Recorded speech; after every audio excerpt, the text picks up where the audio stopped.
السلام علیکم ورحمۃ اللہ وبرکاتہ۔ وعلیکم السلام ورحمۃ اللہ وبرکاتہ۔ پارہ نمبر 19، سورۃ النمل، آیت نمبر 1، آیت نمبر 1۔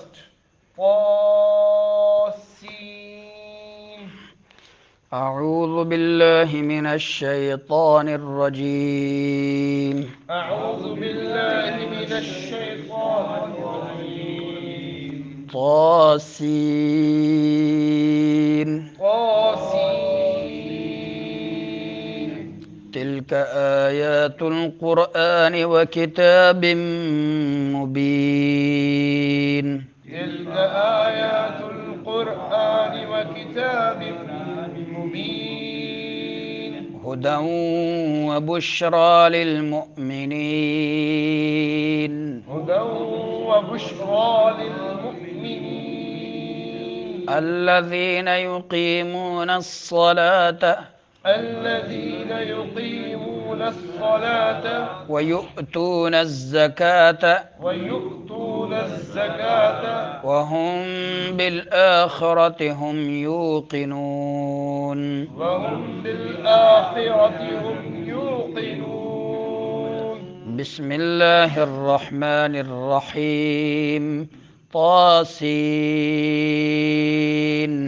تلك آيات القرآن وكتاب مبين هدى وبشرى للمؤمنين الذين يقيمون الصلاة ويؤتون الزكاة وهم بالآخرة هم يوقنون۔ سورۃ النمل۔ سورۃ النمل کا عنوان ہے، موضوع ہے علم۔ علم کے بارے میں گفتگو اس صورت میں کثرت سے کی جاتی ہے۔ 4 بڑے واقعات اللہ نے اس صورت میں ذکر کیے ہیں۔ ایک واقعہ جو ہے موسیٰ علیہ السلام کا، دوسرا چینٹی کا، اور تیسرا سلیمان علیہ السلام کا، چوتھا قارون کا۔ یہ 4 بڑے واقعات اللہ نے ذکر کیے ہیں۔ طاسین، طا کو پر پڑھنا ہے، سین میں سیٹی نکالی جائے گی۔ یہ دونوں حرف الگ الگ پڑھنے، حروف مقطعات ان کو کہتے ہیں۔ تلک تا زبان کی سرا جب سامنے دانتوں کے جڑوں سے لگے، یہ مخرج ہے تا کی۔ تلک، اور لام زبان کی کروٹ جب اگلے 4 دانتوں کے مسوڑوں سے لگے۔ تلک، کاف کے اوپر زبر ہے، لمبا نہیں کرنا۔ تلک آیات دو قرآن، قاف کو پر پڑھنا ہے، را کو بھی پر پڑھنا ہے، اور قرآن حمزہ میں جو ہے حلق کے اس حصے سے جو سینے کے قریب ہے۔ نون جو ہے، نون میں جو ہے غنہ ہوگا، انی۔ و کتابم، واو ہونٹوں کو گول کرتے ہوئے ادا ہوتا ہے۔ کتابم کیا ہوگا؟ ادغام ہوگا مال غنہ۔ مبین میں کیا ہوگا؟ مدہ ہوگا، نون میں غنہ ہی نہیں۔ ہدوں کیا ہوگا؟ جی، یرملون کا قاعدہ، ادغام ہوگا غنہ کے ساتھ۔ ہدوں ادغام میں یاد رکھنا ہے، منہ اور ناک سے دونوں سے ایک برابر بیک وقت آواز نکلے اور یک وقت ہی منقطع ہو جائے۔ ہدوں ناک سے بھی نکلے اور منہ سے بھی۔ ہدوں جی۔ وبشرا، وبش شین میں تفشی ہے، آواز منہ میں پھیلتی ہے۔ وبشرا، را کو پر پڑھنا ہے۔ للمؤمنین، مؤمنین میں جھٹکا دینا ہے۔ للمؤمنین،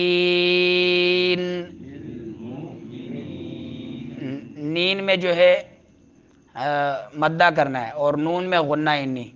الذین میں بھی مدہ ہے، یا ساکن ہے، اس سے ماقبل حرف زال ہے، اس کے نیچے کسرہ ہے۔ الذین، زال کو نرم حرف ہے، نرم ادا کرنا ہے۔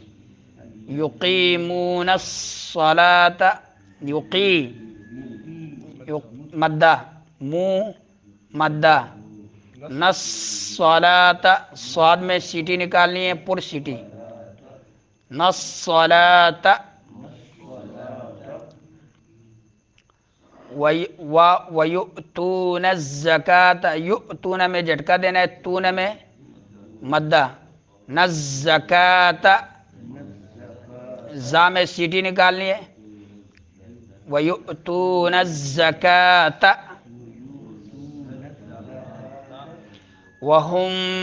وَهُمْ اخفاء شفوی، اخفاء شفوی، وَهُمْ بِالْآخِرَةِ، وَهُمْ بِالْآخِرَةِ، بالآخرة، خا، یہ خا جو ہے منہ کے اس حصے سے، حلق کے اس حصے سے جو سینے کے قریب ہے، منہ کے قریب ہے، وہاں سے غین خا ادا ہوتے ہیں، وبالآخرة ہم یوقنون، یو میں کیا ہوگا مدہ، اور قاف پر پڑھیں گے، نون میں مدہ اور نون غنہ انی۔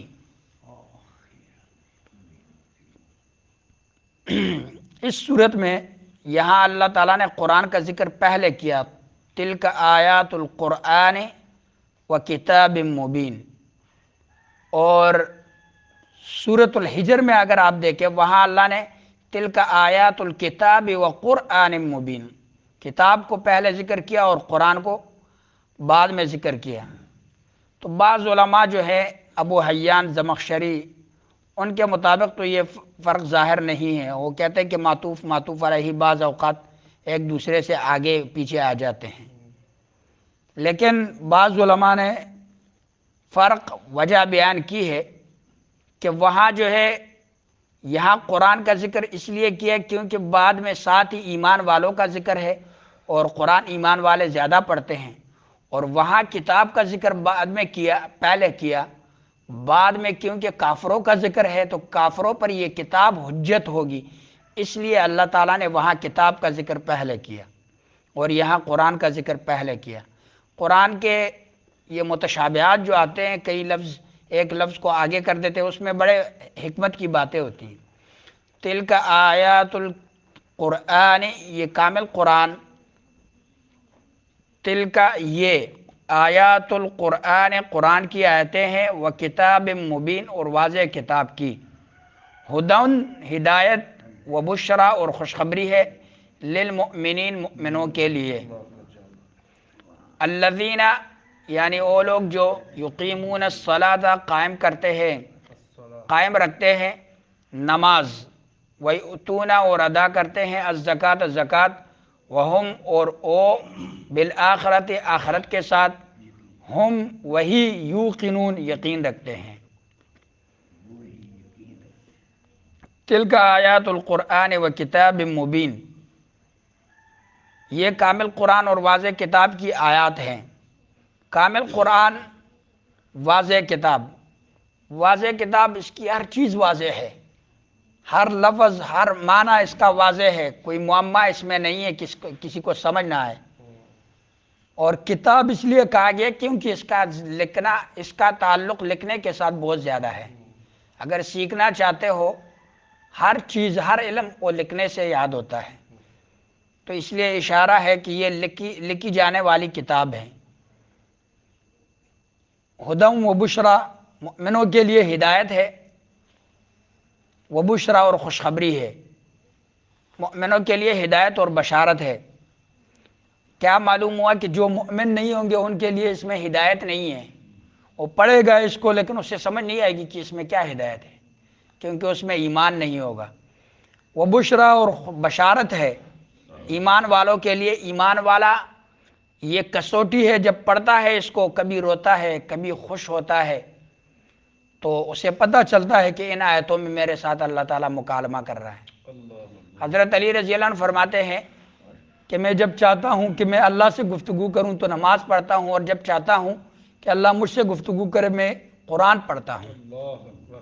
یہ اللہ کا کلام ایسا زندہ معجزہ ہے کہ انسان کو جھنجھوڑتا ہے۔ الذین یقیمون الصلاۃ، ایمان والے کون ہے؟ وہ ہے جو نماز کو قائم کرتے ہیں۔ نماز کو قائم کرنا کیا مطلب ہے اس کا؟ آپ نے ساتھ دینا ہے میرا۔ قائم کرنے میں کیا آتا ہے؟ صفوں کا درست کرنا، حدیث میں آتا ہے جی۔ وقت کی پابندی، 5 وقت جماعت کے ساتھ نماز پڑھنا، یہ قائم کرنا ہے۔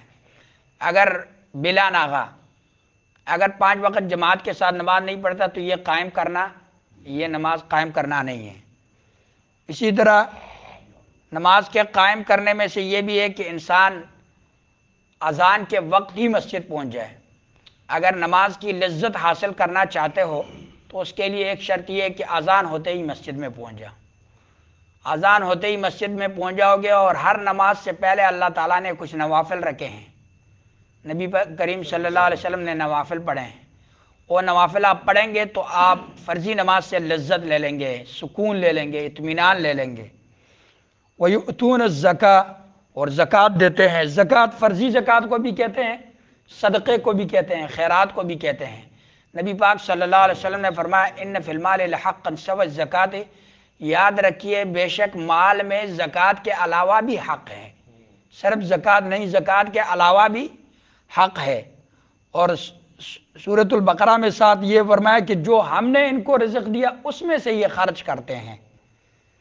وَهُمْ بِالْآخِرَةِ، اور ان کی تیسری وصف جن کے لیے بشارت ہے، خوشخبری ہے، ایمان والے ہیں، ہدایت ہے یہ کتاب، ان کی تیسری وصف یہ ہے کہ آخرت پر یہی یقین رکھتے ہیں۔ آخرت پر ان کا یقین رکھنا، اگر ایک انسان نیک اعمال کرتا ہے، وہ شرک بھی نہیں کرتا ہے لیکن آخرت پر اس کا یقین نہیں ہے تو نامراد ہے۔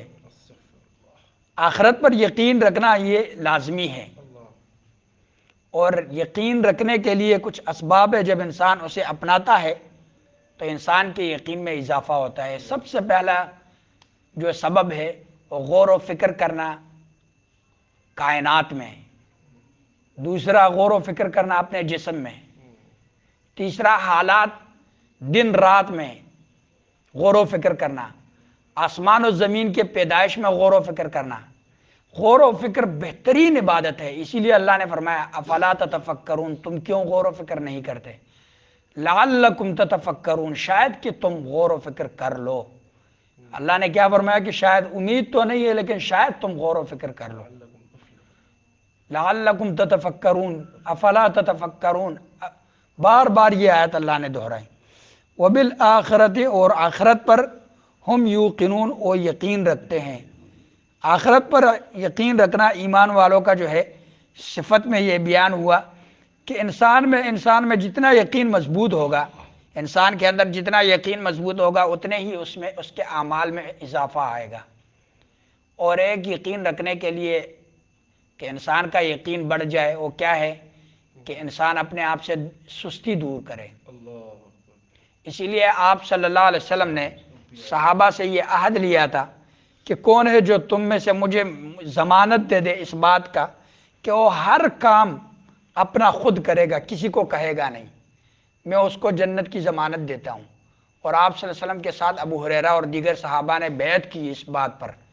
پھر ان کی حالت یہ تھی کہ جب وہ گھوڑے پر بیٹھے ہوتے ان کے ہاتھ سے وہ کوڑا گر جاتا تو کسی کو کہتے نہیں تھے کہ یہ مجھے پکڑا دے، خود نیچے اترتے اور پکڑ لیتے تھے۔ تو انسان جب اپنا کام سارا خود کرتا ہے اور اس میں نشاطت ہوتی ہے، سستی نہیں ہوتی، اس کا دل زندہ رہتا ہے۔ تو اس کے دل زندہ رہنے کی وجہ سے پھر آخرت پر یقین اس کا بڑھ جاتا ہے۔ اللہ سے دعا ہے کہ اللہ سمجھنے اور عمل کرنے کی توفیق دے۔